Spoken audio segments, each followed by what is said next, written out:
exciting to bring in the man himself, Frank Seravalli, live with us here at Rogers Place. That wasn't fun from an Oilers perspective last night. No, it wasn't. No.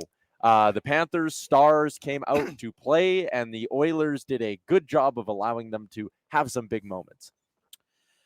What have we said about this team really kind of from the beginning of the playoffs? Occasionally, the Oilers are a team that shoots themselves in the foot. Yeah. And me and Lehman had a great chance to sit next to each other last night at the game. Awesome. Oh, really? And that was one of the things we were talking about was this, you can't make mistakes of that magnitude and expect to win.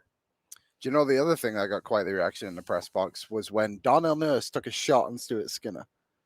Do you remember that?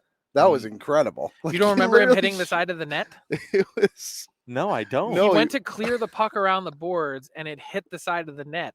Oh, golly. And came back out the other way. And just everyone was like, everyone laughed. It was like, but that was the whole building, though. Tyler, what were you? Must have been getting a beer. It was in the third period. Yeah, it was like 10 minutes left. If it was in the third period, so it would have been on the other side of the ice. So sometimes I have trouble seeing that end of it. Last night, man, that was just disappointing on many factors. I liked your analogy, Frank, of comparing it to when a plane crashes. Like, it's not just on Stuart Skinner. It's not just on things drying up. Like, there's more to it than that. It's usually never one thing that brings down a plane, unless it's the pilot. Unless it's the pilot, yes. But it's usually some kind of failure leads to some other kind of failure that leads to then ultimately everyone's failure.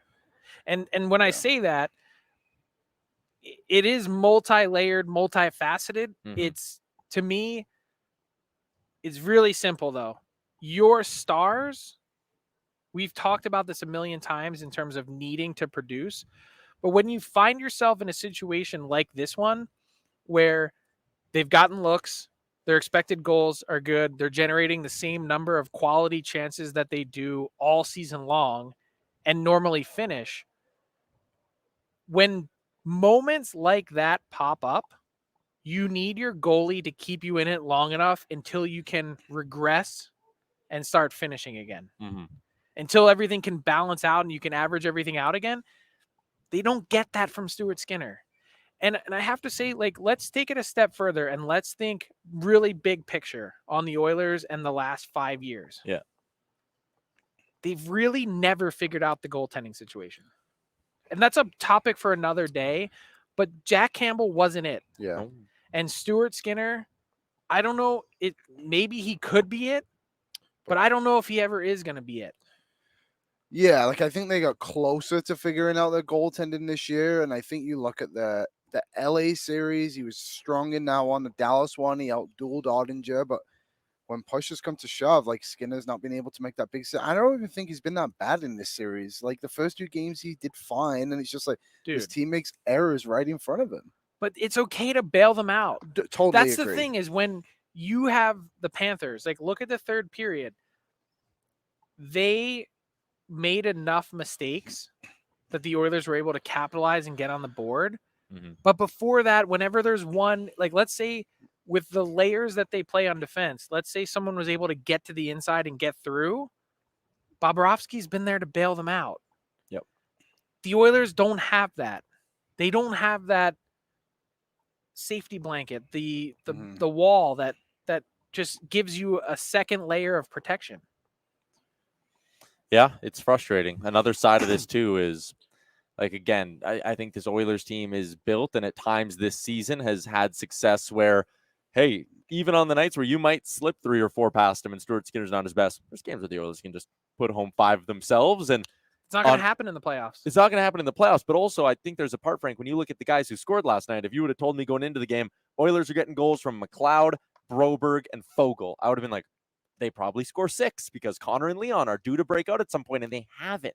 That's just, Bob has been unreal. That's certainly was a predictable thing you could have seen coming. What I couldn't have seen coming was 97 and 29 just going ghost. 100%. And it's not, that's the toughest part of how you analyze this series is because their game hasn't been ghost. Yeah. Draisaitl has certainly had a tougher series than McDavid, but I don't look at anything McDavid has done to this point and say, man, he's not playing well. Do you see that? No, I think they've been fine. It's just they're not scoring at those moments you really need them to. But I can't even think like outside of the power play when they've had those crazy opportunities where it's been like, damn, like how did you not score there? Like last night, you look at the 4 goal scorers Florida got, and it was arguably 4 or 5 of their best stars. players, right? Yeah. And that's 100% it. Is game 4. And I'm not giving them a free pass. Like I just want everyone to know, like no one is saying that, but when you get the looks, the reason you get the looks is because you do the work. Yeah. And when you do the work, usually, and you get the looks, then and you've got the best players in the world, usually you convert. This team converts. Like Draisaitl was asked after the game about his frustration and is it impacting? Like, is that coming through the rest of your game? Is any of this in your head? And he said, we've been one of the best finishing teams all year. This team knows how to score goals. Like, it doesn't really make sense. Yeah. But let's think back to the start of the series, and why I ended up picking the Oilers in 6 was because of exactly what Liam just said.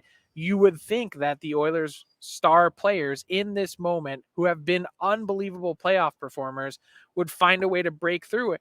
The fact that they haven't, I find that to be inexplicable. Yeah. Okay, I got one more for you because we've just been given a very special guest who's going to join us in 2 minutes on the show. I didn't even tell you we had him coming on. I saw someone call you. Yeah, someone gave me a ring a couple of minutes ago, and I was like, oh, shit, we're going to have a big guest. But last one for you, Frank, for the horses. Are you going to tell me? Who is it? You can see him down there. Yeah, I want to surprise the audience with him, actually. He's waving at you right now. Yeah, I see. He's waving at you, Frank. Do you want to stay on for it? Oh, no. Okay, last one for you before we let you go because I know you're busy. What's the vibe like around this Oilers team right now? I think it's tough. Last night, I heard a team in that locker room that for the first time all playoffs, having been here for almost all of it, that's a team that looked down. Yeah, that's a team that you were in there. It sounded like a team that was ready to roll over. It was crazy. Like I've never been in the room before, and I wish it was under better circumstances. But like, just the reaction from those guys was just like they were shocked at where they were. I heard a lot of that's a really good team, and you always hear that when it comes to the playoffs, but you're like, are you conceding right now? Yeah, that's tough. That's tough. Frank, appreciate your time. Are we doing this again tomorrow? Because we're doing a show. You have me every day. We have you every day. It is called Oilers Nation every day. It is called Oilers Nation every day, and every day those appearances are brought to you by Horse Racing Alberta, etc. What's up, Nation citizens? If you like that video, then you need to be subscribed to the Oilers Nation YouTube. Podcasts, live shows, exclusive interviews, and analysis. Everything you need from your favorite voices at Oilers Nation. And you don't want to miss any of it, so hammer that subscribe button.